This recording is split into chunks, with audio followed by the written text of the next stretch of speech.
everyone, and welcome to Session 3 of the Global Black Feminist Reading Circle. My name is Randie Henderson, and I am one of the Black Feminist Reading Circle members of this online group. This session runs from January 20th until June 2nd and includes 2 week-long breaks. Our democratically selected reading material is Harriet A. Washington's book, Medical Apartheid, The Dark History of Medical Experimentation on Black Americans from Colonial Times to the Present. Our book group meets each Tuesday evening from 6:30 to 8 on the Google Plus Hangouts on Air platform. You may find the Global Black Feminist Reader Circle on Google Plus, YouTube, and Facebook, and always feel free to join us in reading our story together. Good evening. My name is Venita Walker. I'm joining tonight's meeting from Cromwell, Connecticut. Glad to have you all here. And I'm Kim Brandon. I'm from Brooklyn, New York. My name is Georgette Moses, and I'm watching and participating from Columbia, South Carolina. And I am so glad to see everybody, or almost everybody, back here despite sickness and trials and tribulations. And I'm excited to start this new chapter in our reading experience. Randie Henderson, as mentioned in our welcome, and I am watching from Atlanta, and I miss everybody very much. I'm excited about this book. And I am Michelle Odom. I am here in New York City. I'm one of the co-hosts of the group, along with Randie Danielle Henderson. And tonight I am facilitating our launch of Session 3. We're going to focus on the introduction, which is called The American Janus of Medicine and Race. Janus, you know, I kind of figured it meant beginning, but that's one of the words that I had to go to the dictionary over. And actually what it means is the Roman god of doors and gateways, hence the beginning. So let's look at the summary.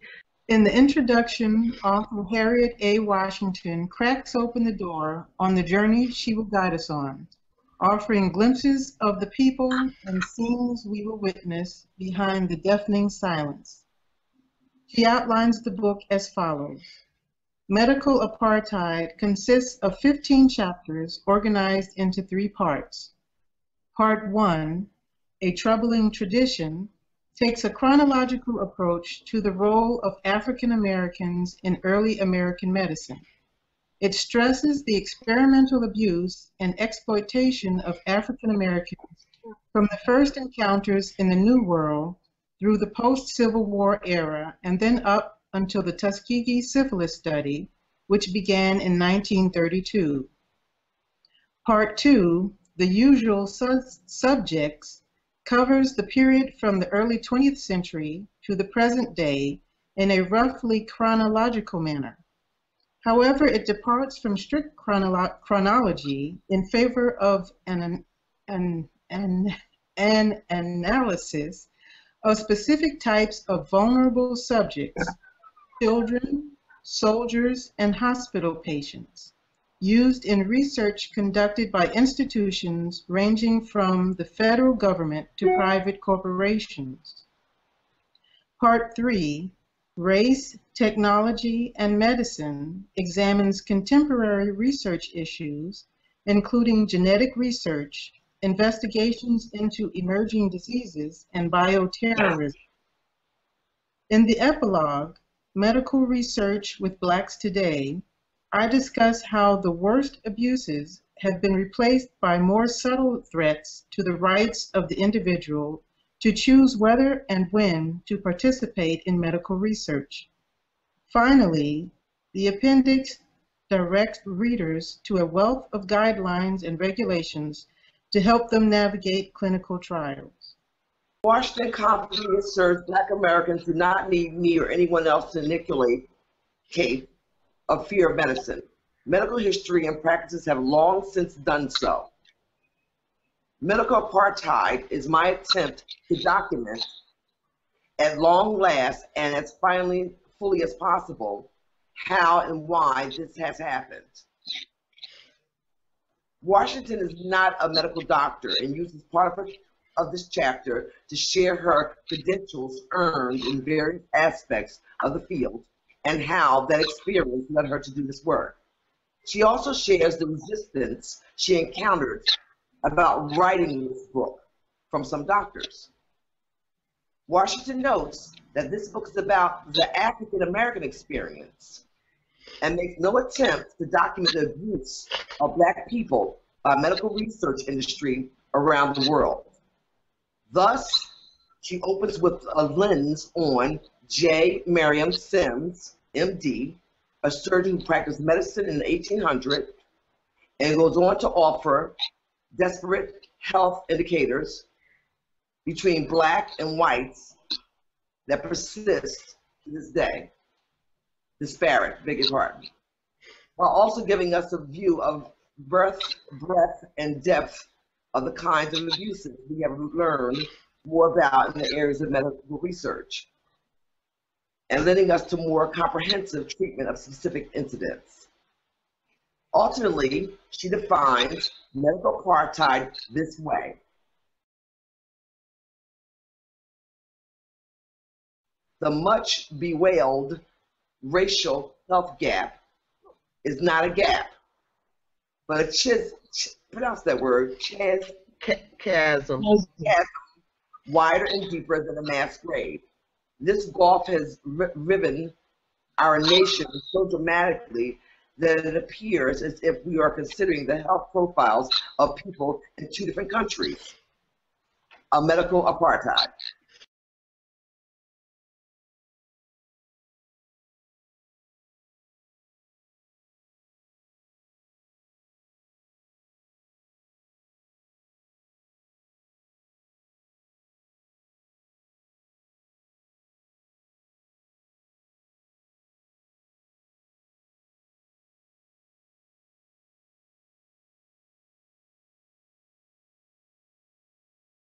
In the mid-19th century, Dr. Sims dedicated his career to the care and cure of women's disorders and opened the nation's first hospital for women in New York City. Hospital still bears his name, including a West Indian hospital that utilized the, what is that? I think that's eponymous. Eponymous? It's similar to anonymous. Oh, okay. All right. Gynecological instruments that he first invented for surgeries upon Black female slaves in the 1840s.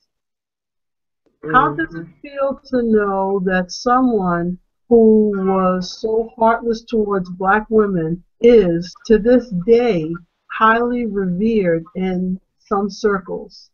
Do Black Lives Matter? Yeah. Now, thank you, Venita. Randie, did you said you also read the introduction and first chapter? Mm-hmm. Okay, so why don't the three of us try to catch Kim and Georgette up a little bit about exactly who this Dr. Sims fellow was. He was quite the character. He would buy Black slaves and slave women and addict them to morphine and perform all kinds of vaginal surgeries on them. A lot of times without any kind of drugs or anesthesia, because his basic belief was, we couldn't feel any pain. They said sometimes the slaves had to hold each other down because the white people who helped him couldn't stomach it. Yeah.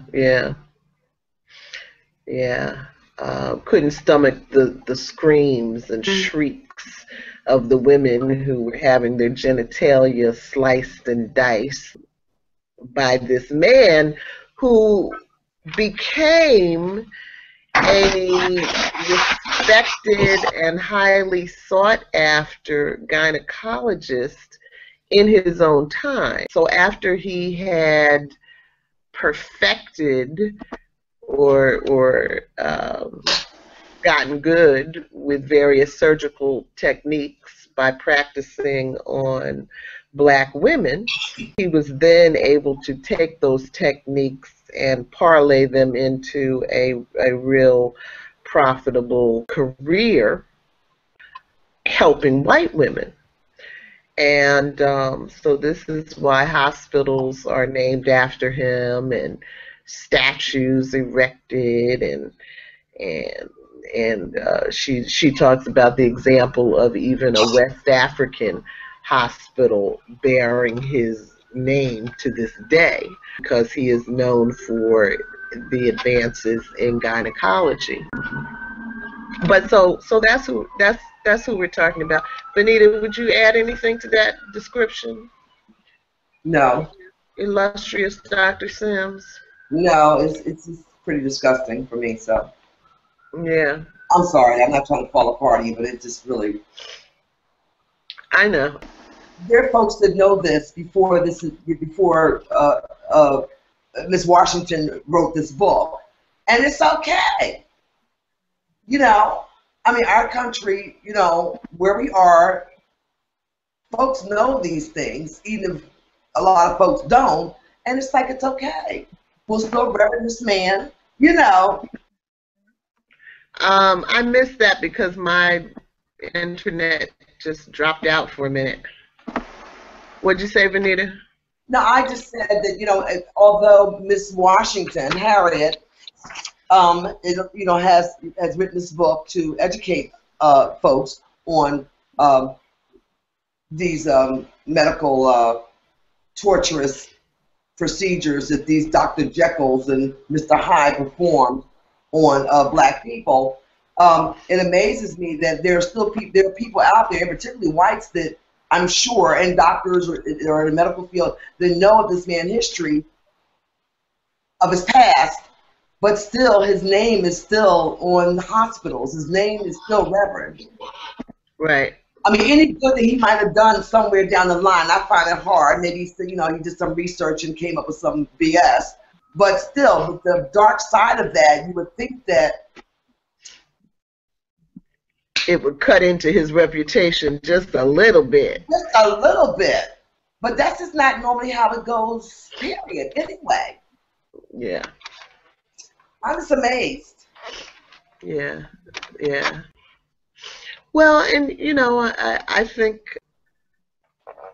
another possibility, I mean, Washington even says that at different points in the introduction that, you know, you can come out of some of the best schools and museums and scholarly journals and still not have a picture of the depth and breadth of medical experimentation on black bodies. So, you know, a part of it is the bliss of ignorance. But once you start to learn these things, you know, then it's hard. I mean, I guess it's no different than you know, celebrating Christopher Columbus. You know, which I think is pretty disgusting too. But it is what it is. So, so my answer to that question would be, it hurts. It hurts to know that to this day we are not so outraged. You know, I mean, one of the things that Harriet Washington talks about is that when she first started reading about some of these things that were happening, you know, in the early days of the country, the 1800s, early 1900s, she was kind of able to slough it off as, well, you know, they were products of their era, and that's how they rolled back then. But one of the striking things for me as I started reading this book was when it started to sink in. She's not just dealing with 19th century issues. It's really through the course of this book going to bring us up to the present day. And so in effect, we're not that much safer in the hands of the medical industry than we were in the 1800s, which was not safe at all.